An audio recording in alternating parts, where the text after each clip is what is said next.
Auvergne-Rhône-Alpes, carrefour de l'innovation et du dynamisme, récompense ce soir justement avec ce trophée une entreprise qui a fait le choix de produire dans la région.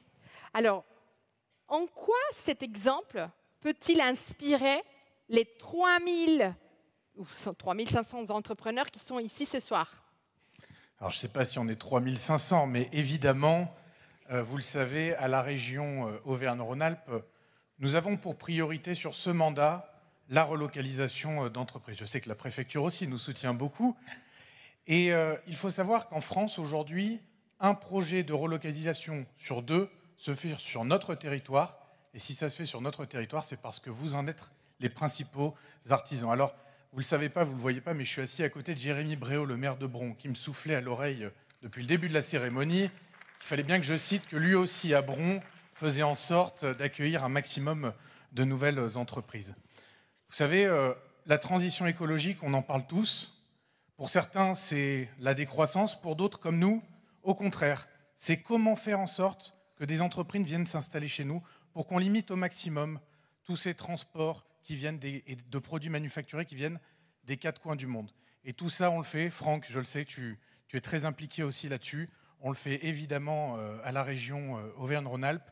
Et vous devez le savoir aussi, on a voté l'année dernière un plan d'1,2 milliard d'euros pour justement accompagner un maximum de projets de relocalisation sur notre territoire.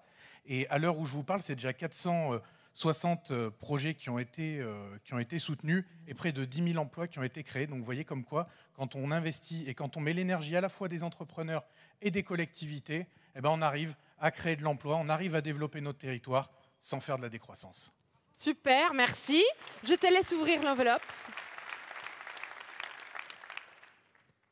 Alors, c'est une entreprise que je connais un petit peu, RS Santé, Benoît Villaret. Bravo. Bravo.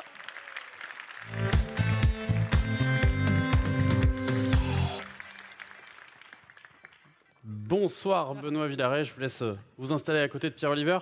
Alors, RS Santé conçoit et commercialise des purificateurs d'air d'intérieur. Vous êtes implanté à Sainte-Foy-les-Lyons et vous avez créé l'entreprise en 2017 avec des appareils en partie produits à l'étranger, notamment en Asie, mais avec toujours un assemblage final à Lyon. Aujourd'hui, votre ambition, c'est de relocaliser au maximum la production de vos purificateurs d'air. C'est la crise sanitaire qui a accéléré votre développement.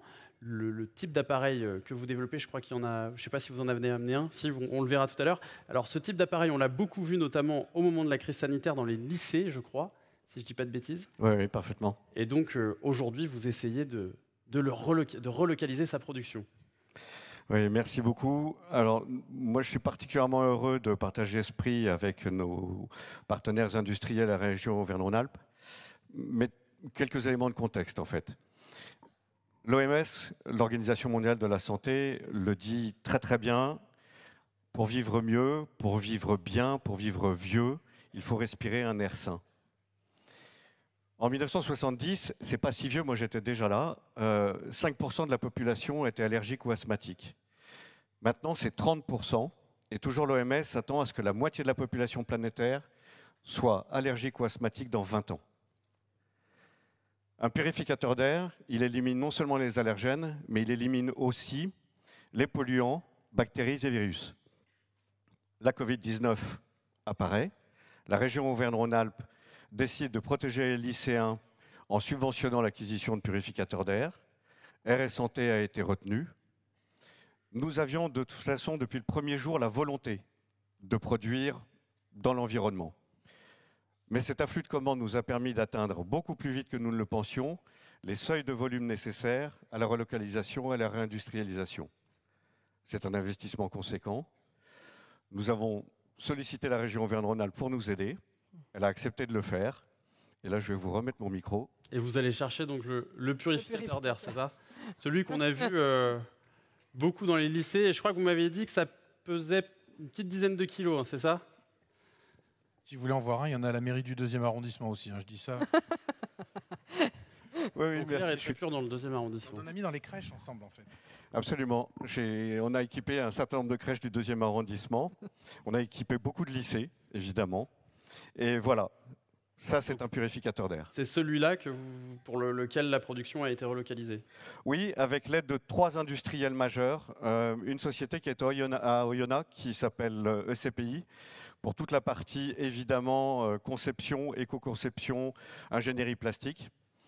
Une entreprise qui est à Chaponneau, SGAM, qui, elle, s'occupe de l'industrialisation de l'électronique et de la programmation.